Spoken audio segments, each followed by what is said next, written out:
Well, Mamdani did it.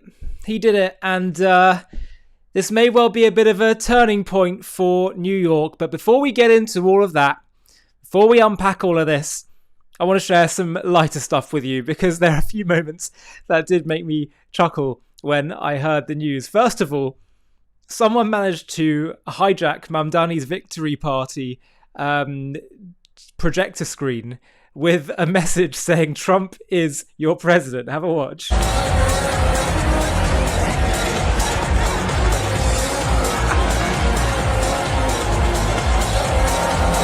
People start booing.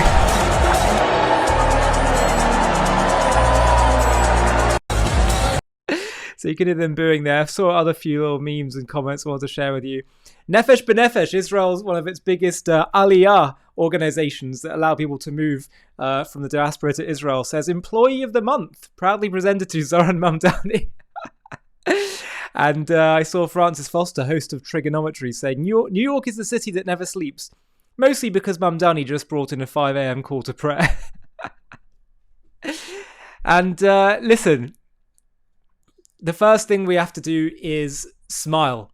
And remember that even if things look challenging and difficult, we as a Jewish people outlast any of our enemies, haters. We always have done, we always will do.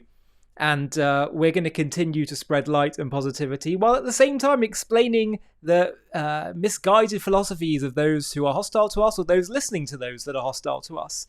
And we're going to keep doing that with a smile on our face for those who wish to listen, because we know exactly who we are. We believe in our Jewish mission.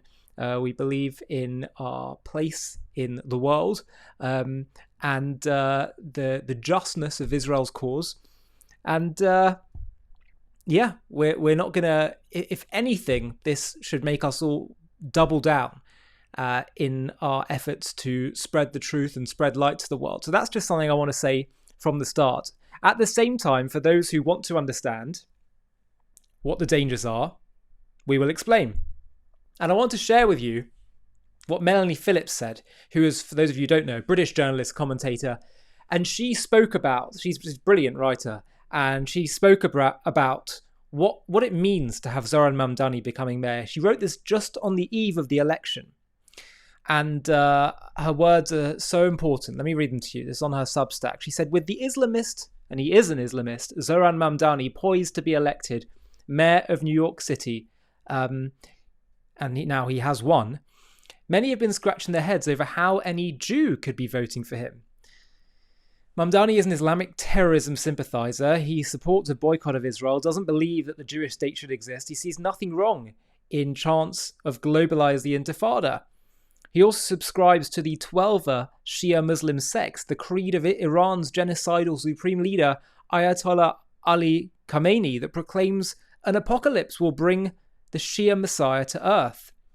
Mamdani sheds tears not for the early 3,000 Americans murdered on 9/11, but for his aunt, who, when it was revealed she wasn't his aunt at all, suddenly turned into another relative altogether, and who in his view was the real victim of that Islamist atrocity because she was too frightened afterwards to wear her hijab. By the way, I want to show you the clip of him talking about this. Let's have a watch. I want to speak to the memory of my aunt.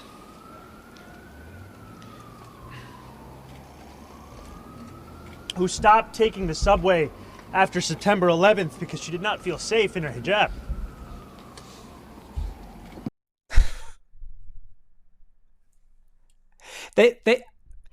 I really like to give people the benefit of the doubt, and I don't know what's in his heart here, but I find it really hard to believe that his tears are sincere there. I mean, Jewish people who have gone through so much worse in terms of persecution and prejudice than what he purports occurred here do not well up like that so easily. And now it's been turned out, by the way, that his aunt actually neither wore a hijab nor lived in New York City at the time. She was living in Tanzania. Now, I don't know who maybe he was referring to someone else, but whatever, I don't want to get into it. But let me go back to what Melanie Phillips said. So recent revelations suggest Mamdani is driven by an unhinged obsession with hating Jews. It emerged this week that in September 2023, he had said, when the boot of the NYPD is on your neck, it's been laced by the IDF. Asked this week if he stood by that comment, he dodged the question. If there had been any doubt that he's an out-and-out anti-Semite, that remark alone should have nailed it.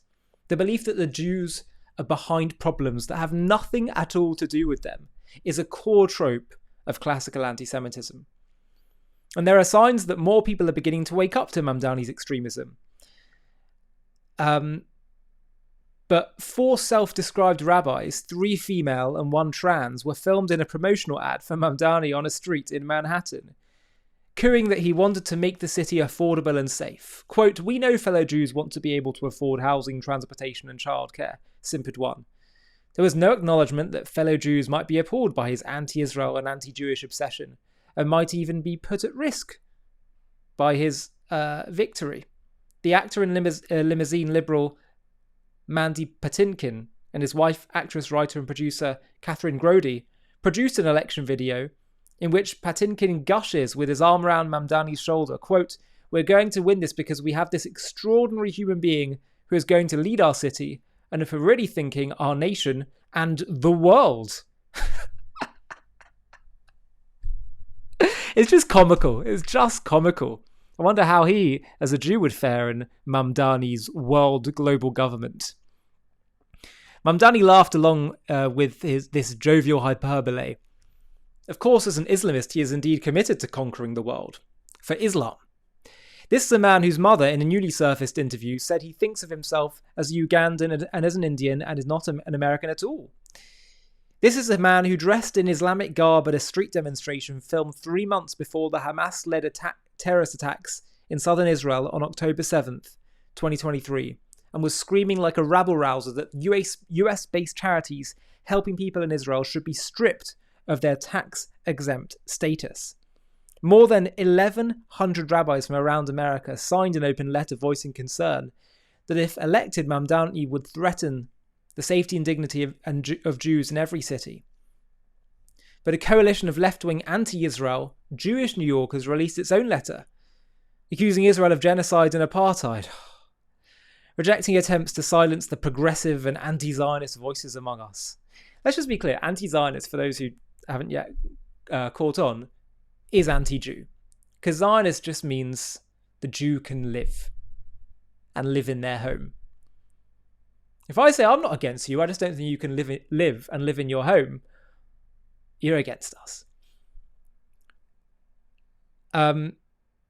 Appallingly, some progressive Jews are supporting an anti-Semite obsessed with hating Jews and Israel because this stance has been defined as progressive conscience. Worse still are those who themselves demonize Israel with lies and claim that by doing so they are upholding morality, values, even Jewish values. An important new book analyzes this tragic phenomenon. Kenneth Levin is a psychiatrist who previously wrote The Oslo Syndrome, in which he pondered the self-destructive Israeli appeasement of the Palestinian Arabs. Now, in The Canary on the Couch, he turns his attention to the psychology of Jewish self-delusions in the face of rising anti-Semitism. Fascinating, by the way. Maybe we should get Kenneth on the show. Diaspora Jews have long feared that the idea of Jewish nationhood risks undermining their civil rights as American or British citizens.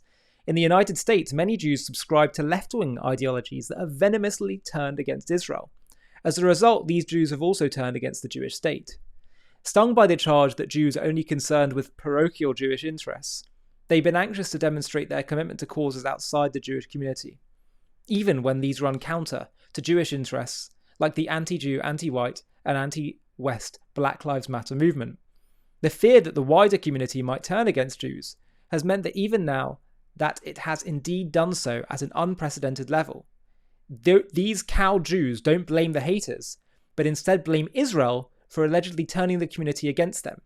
As Levin states, even some Jews genuinely concerned with Israel's well-being are thus sickeningly blaming Jewish victimization on other Jews. A quick update before we continue. I've got some big news for you. We've finally decided to bring JTV in person I'm planning a speaking tour across America where I'll be talking about everything from the big issues the Jewish people and Israel face today to Judaism's deepest ideas, and of course, I'll be taking your questions. If you want me to come to your location, just click the Google form link below in the video description and I'll be in touch. Let's have a conversation.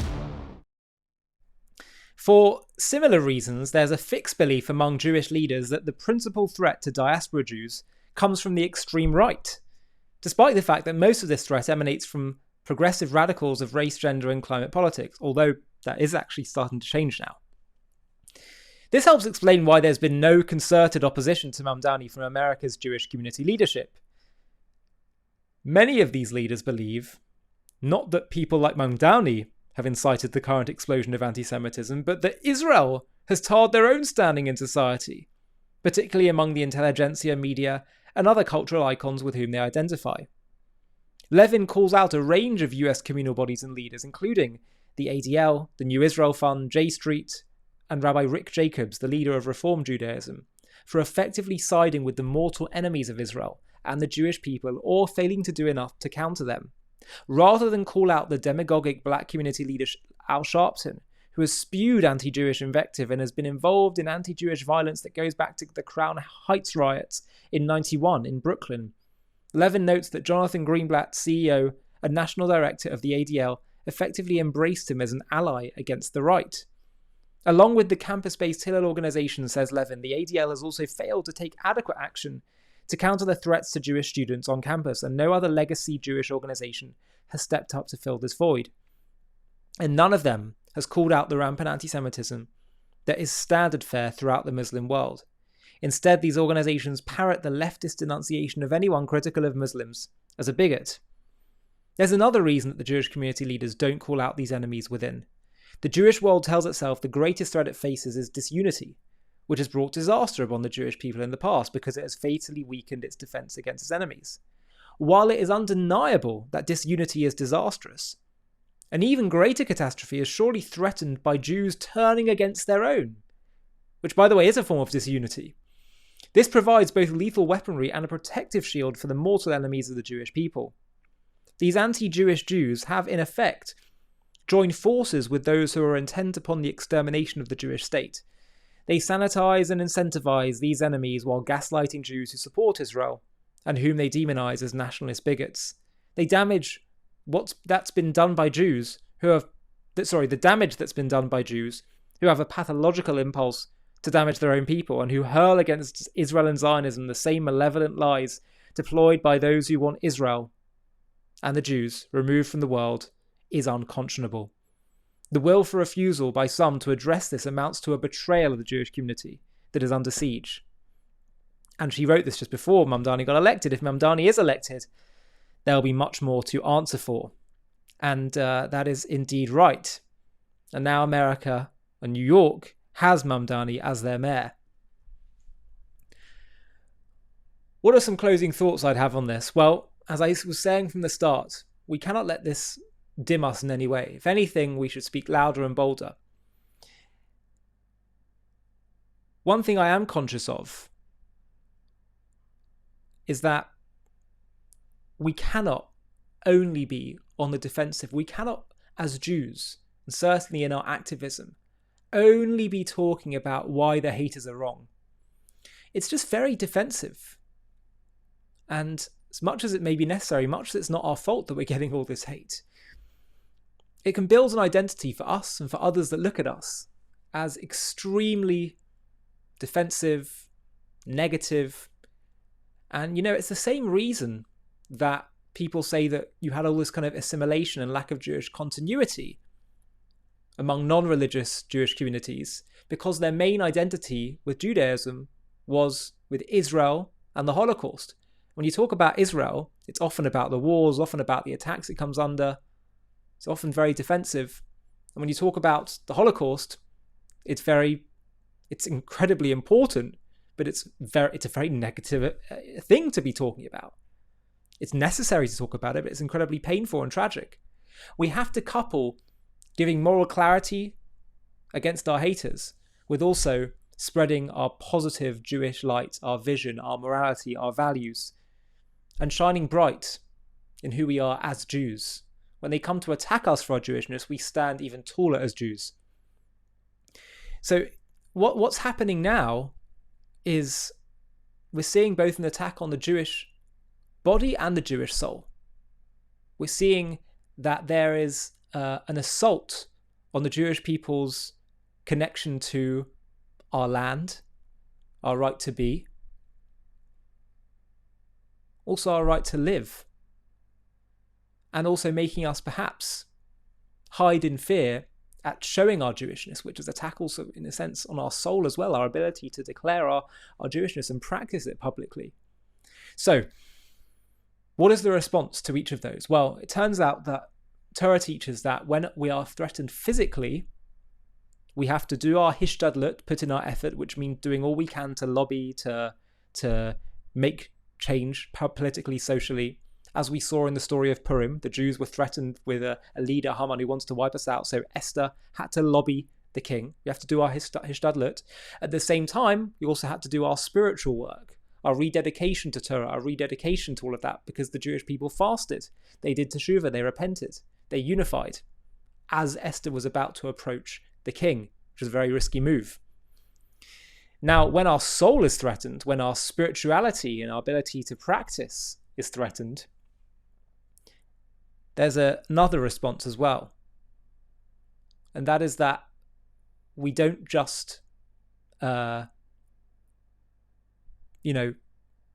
the physical effort, but we also rededicate ourselves to our Judaism.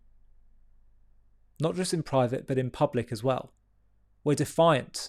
And that, of course, is summarized in the story of Hanukkah. It's embodied in that story. The Hasmoneans, they stood up against the Greeks who said, you've got to stop with keeping Shabbat, you've got to stop with circumcision, you've got to stop with all these things. When our ability to identify as Jews and practice as Jews feels threatened, we should stand up for that and practice that even more publicly. We put our Chanukias, our menorahs, on our windowsill so everyone can see it. We shine even brighter to the wider world, literally. It's basic psychology, by the way. The way you deal with a bully is you stand up to a bully. You confront them. The way you fight darkness is not by making your light get even smaller. It's by shining it even brighter, and that gets rid of even more of the darkness. And for those who say, come on, isn't that a bit much to say that we are shining light, that we are light? Well, just think about it. Who are the people that seem to hate the Jews the most? What are the ideologies that bring people to hate the Jews the most? Think about who our greatest enemies are, now and historically. Think about it. Bin Laden. He said the reason for 9/11 was because of America's support for Israel. Islamists, extremists, terrorists, Khomeini, Hitler, Stalin. And keep going back throughout history. We should be complimented that they see the Jews as their primary enemy, Israel as their primary threat, their obsession with us. You know why? We know that what they represent is darkness. What does darkness hate? What threatens darkness? What threatens darkness is light. But that is our job. That is our mission as Jews. It's summarized in the very first verses in the Torah, which summarize the story of history. There was chaos and darkness in the world, and God said, let there be light, and there was light. And God saw the light and saw that it was good. We are ambassadors for God's light. Those very first verses in the Torah, in the story of creation, is the story of human history. So, by all means, let's do what we need to do for our own security and safety and putting in efforts to protect ourselves. But let us not hide away or retreat. Let's shine our light even stronger and brighter than ever before.